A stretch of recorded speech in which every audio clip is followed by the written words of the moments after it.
یعنی کہ اگر یہ آ کر مداخلت کریں گے معیشت کو، جناب معیشت کو ہم نے مضبوط کرنا ہے، ہم نے یہ کرنا ہے، پہلے آپ اپنے جو ہے بارڈرز کو تو مضبوط کر لیں. چلیں آپ نے اگر ان کو مضبوط کر بھی لیا ہے تو آپ کا پولیٹیکل رول تو نہیں ہونا چاہیے، آپ کا تو پروفیشنل رول ہونا چاہیے، جس کے اوپر آپ نیوٹرل ہونے کی جو ہے وہ دعوے کر رہے تھے. تو آپ کو یہاں پر دعوے تمام کے تمام دھرے کے دھرے رہ چکے ہیں. اور یہاں سے فرق بات ہے کہ دنیا کہاں پر پہنچی ہوئی ہے اور ہم لوگ کہاں پر پھنسے ہوئے ہیں. چلیں آپ کو ایک اور بڑی خبر دے دیتے ہیں کہ علی محمد خان صاحب جو ہیں وہ جناب کہتے ہیں کہ آج ہماری باری ہے، کل آپ کی باری ہوگی، لیکن جن کی وجہ سے یہ سب کچھ ہو رہا ہے ان کی باری کب آئے گی. 1971 آپ کے سامنے ہے کہ ان کی باری تو آ گئی تھی، وہ ایکسپوز ہو گئے تھے، اور اسی وجہ سے یہ اسٹیبلشمنٹ جو ہے وہ حمود الرحمان کمیشن رپورٹ سے چڑھتی ہے. جب ان کا نام لیا جاتا ہے تو اس شخص کو غدار کہہ دیا جاتا ہے، جیسے آپ آج عمران خان سے ہوتا ہوا دیکھ رہے ہیں کہ وہ غدار ہے. سائفر کیس میں ان کو غدار ثابت کرنے کی کوشش کی گئی، سائفر کیس اڑ گیا. جناب اب اس کیس کے اندر ان کے خلاف یہ غداری کی مہم جو ہے وہ چلانے کی کوشش کی جا رہی ہے. تو پاکستان کی قوم جو ہے وہ جاہل تو نہیں ہے، ان کو پتہ ہے کہ 1.5 کروڑ ووٹر جو گریجویٹ جو پڑھا لکھا ووٹر ہے، اس کو پتہ ہے کہ اس نے جناب کس کو کہاں پر کیسے ووٹ دینا ہے، اس کو اپنے حق کا پتہ ہے، اس کو آئین کا پتہ ہے. تو لہٰذا آپ اس کو ڈکٹیٹ نہیں کر سکتے. تو لہٰذا جناب اور بڑی خبریں ہیں کہ اس وقت بہت بڑی بغاوت ہوئی ہے اور 4 طاقتوروں نے کپتان کے حق میں جو ہے وہ جناب ووٹ کاسٹ کر دیا ہے، جس کے بعد صورتحال یکسر تبدیل ہو چکی ہے. اب یہ صورتحال کیسے تبدیل ہوئی ہے، میں آپ کے سامنے ایک بہت بڑی خبر رکھنے جا رہا ہوں کہ جناب سپریم کورٹ آف پاکستان میں چیف جسٹس قاضی فائز عیسیٰ کے اوپر عدم اعتماد کیا گیا ہے 4 طاقتوروں کی جانب سے، 4 ججز کی جانب سے.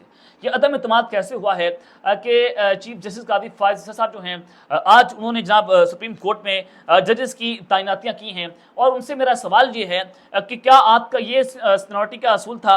اور چیف جسٹس قاضی فائز عیسیٰ کا ہمیشہ اگر آپ مقابلہ کریں کہ جناب عمر عطا بندیال کے دور سے تو سینئر جج تھے چیف جسٹس قاضی فائز عیسیٰ صاحب، تو سب سے سینئر اس وقت جو چیف جسٹس ہیں وہ اسلام آباد ہائی کورٹ کے عامر فاروق صاحب ہیں. اگر آپ تمام ہائی کورٹس کو دیکھتے ہیں تو ان میں اگر سب سے سینئر چیف جسٹس ہوں گے تو وہ عامر فاروق صاحب ہوں گے.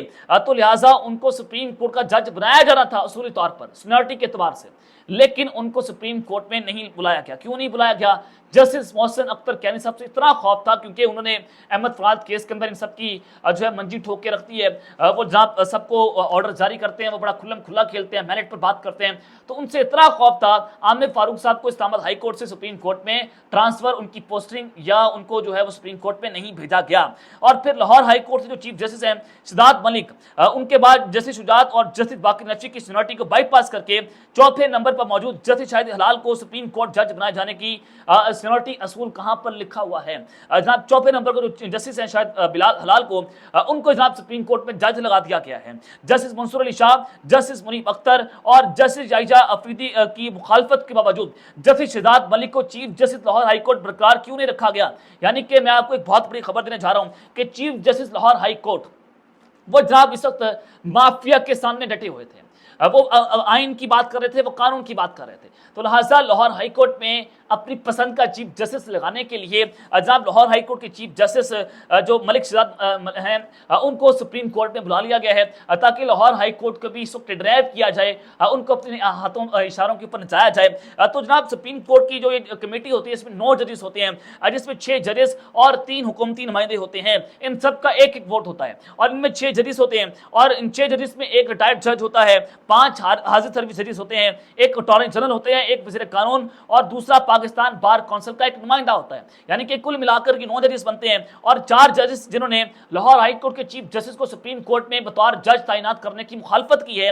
یعنی کہ جناب چیف جسٹس قاضی فائز صاحب نے کہا کہ جسٹس شہزاد ملک صاحب کو، چیف جسٹس صاحب کو یہاں پر لینا چاہیے. انہوں نے اس کو ووٹ دیا، وزیر قانون نے ووٹ دیا، پاکستان بار کونسل کے نمائندے نے ووٹ دیا، ریٹائرڈ جج صاحب نے ووٹ دیا. لیکن جناب 4 ججز تھے، جسٹس منصور علی شاہ، جسٹس منیب اختر اور جسٹس منظور ملک، جسٹس عائشہ افریدی نے جناب اس کے خلاف ووٹ دیا ہے. یہ 4 ووٹ چیف جسٹس قاضی فائز کے اوپر عدم اعتماد کرتے ہیں. حالانکہ جسٹس منصور علی شاہ اور جسٹس عائشہ افریدی کے بارے میں یہ مشہور ہے کہ وہ پرو قاضی جج ہیں، لیکن انہوں نے بھی بتایا کہ سینیورٹی کے اعتبار سے آپ ان کو یہاں پر جج جو ہے وہ تعینات نہیں کر سکتے، اور عامر فاروق صاحب کو وہاں پر لانا چاہیے تھا. لیکن آپ کو جسٹس محسن اختر کینی صاحب کا اتنا خوف تھا کہ آپ ان کو یہاں پر لے کر نہیں آئے کہ جسٹس محسن اختر کینی صاحب چیف جسٹس بن جائیں گے اور وہاں سے وہ سب کی منجی ٹھوک کے رکھ دیں گے.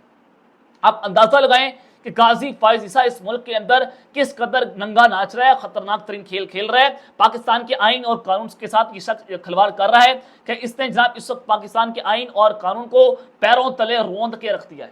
یہ صورتحال ہے پاکستان کے اندر.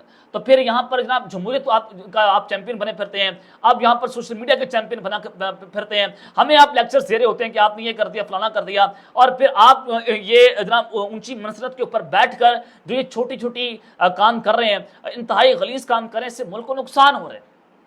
یعنی کہ یہ ساری صورتحال اس وقت آپ کے سامنے ہے. اور پھر دوسری جانب اس وقت جو سب سے بڑی خبر ہے, بہت بڑی بریکنگ نیوز ہے, بہت بڑی خوشخبری ہے. AR1 نیوز سے بیٹھ کر کچھ دن پہلے عمر ایوب صاحب سیکرٹری جنرل ہیں اور جناب MNA ہیں, اور دوسرا یہ اپوزیشن لیڈر ہیں نیشنل اسمبلی کے اندر, تو لہٰذا ان کی بات کرنے میں بڑا وزن ہوتا ہے. عمر ایوب صاحب کے حوالے سے بتایا جاتا تھا کہ جو جنرل صاحب lieutenant general corps commander Mangla, یہ ان کے بڑے قریب تھے ایمن بلال صفدر صاحب کے, اور ایمن بلال صفدر صاحب ان کو بچانے کی کوشش کر رہے تھے 9 مئی کے حوالے سے. تو لہٰذا ایمن بلال صفدر صاحب سے استعفیٰ بھی ڈیمانڈ کیا گیا تھا, اور ان سے استعفیٰ لے کر زبردستی طور پر, جبری طور پر ان کو گھر بھیجا گیا. تو عمر ایوب صاحب نے کہا AR1 نیوز کے اوپر بیٹھ کر کہ یہ حکومت زیادہ عرصے تک نہیں چلے گی, اور یہ حکومت اسی سال ختم ہو جائے گی. تبدیلی کی حمایت چل پڑی ہے اور معاملات مزید حل ہو جائیں گے, اور معاملات مزید جو ہے وہ خرابی سے بچ رہے ہیں, اور ہواؤں کا رخ تبدیل ہونا شروع ہو چکا ہے. عمر ایوب صاحب یہ بات کر رہے تھے. اب جناب ایک طرف تو یہ ساری صورتحال ہے. نرم سیٹھی صاحب, آپ سب کو پتہ ہے کہ نرم سیٹھی صاحب جو ہیں وہ بڑی اندر کی خبر رکھتے ہیں. وہ کہتے ہیں کہ معاشی حالات بہت برے ہو چکے ہیں, اسٹیبلشمنٹ جو اقدامات کر رہی ہے وہ عوام پسند نہیں کر رہی. عمران خان کی بہادری جیل میں رہنا اور اب عدلیہ کے ساتھ دینے سے وہ پاپولر ہو رہے ہیں, اس لیے مزاحمت بڑھ رہی ہے. اب جناب خبر یہ ہے کہ ڈیالہ جیل سے جو بہت بڑی رہائی ہونے جا رہی ہے وہ قیدی نمبر 805 10 جون کو جناب شاہ محمود قریشی صاحب جو ہیں ان کو رہائی مل سکتی ہے. اس کے امکانات بہت زیادہ ہیں, بہت متوقع ہے کہ جشن شروع ہو چکا ہے. جشن کی تیاریاں ہیں, کنٹینرز تیار ہو رہے ہیں کہ ڈیالہ جیل سے لے کر ملتان تک ان کی ایک بہت بڑا ان کا استقبال کیا جائے گا. بہت بڑی تعداد کے اندر جو ہے وہ عوام وہاں پر اکٹھی کی جائے گی, اور شاہ محمود قریشی صاحب کو ملتان تک جو ہے وہ ڈیالہ جیل سے لے کر ملتان تک کی بہت بڑے قافلے کے اندر لے کر جایا جائے گا. تو اس سے آپ کو کیا بات سمجھ آتی ہے کہ ان کی رہائی ہو رہی ہے. عمر ایوب صاحب AR1 نیوز سے بیٹھ کے بات کر رہے ہیں, چودھری پرویز رائی صاحب جو ہیں وہ بات کر رہے ہیں. تو میں نے آپ کو بتایا تھا, ایک دن آپ کو خبر دی تھی کہ عمران خان صاحب نے اپنے فیملی کے لوگوں کو, قریبی لوگوں کو بتایا کہ آپ بنی گالا کے اندر جو ہے وہ کسی سیکیورٹی کمپنی سے وہاں پر آپریشن کروانا شروع کر دیں, کہ وہاں پر جو ڈیوائسز لگائی گئی ہیں بک کرنے کے لیے اس پورے گھر کو, اس سے ایک تو پاک کیا جائے. اور عمران خان صاحب ڈیالہ جیل سے نکل کر بنی گالا میں رہیں گے. اور دوسرا انہوں نے کہا کہ شاہ محمود قریشی صاحب بھی رہا ہونے جا رہے ہیں, پرویز رائی صاحب رہا ہونے جا رہے ہیں, حالات تبدیل ہو رہے ہیں اور گیم ان کے ہاتھ میں ہے, اور وہ بھی جلد یہ جو ہے وہ رہا ہو جائیں گے. یہ بات انہوں نے اپنے فیملی کے لوگوں کو بتائی تھی. تو اب وہ خبریں سچ ہوتی دکھائی دے رہی ہیں جو میں نے آپ کو بہت پہلے بتا دی تھی. اب شاہ محمود قریشی صاحب جو ہیں وہ اگلے 72 گھنٹوں کے اندر ڈیالہ جیل سے باہر نکل سکتے ہیں, کیونکہ سائفر کیس اڑ چکا ہے.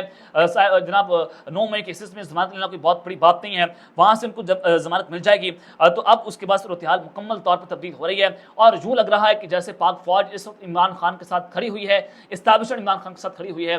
تو میں آپ کو بتا رہا تھا, تو وہ چیزیں اگر آپ ڈاٹ سے ڈاٹ کنیکٹ کر لیں آپ کو خود اندازہ ہو جائے گا کہ یہ صورتحال کس طرح جاری ہے. اب تک کرتے ہیں, اپنا خیال رکھیے گا اور سنگا بناسمی خیال کریں. اللہ نے کے بان پاکستان زندہ باد.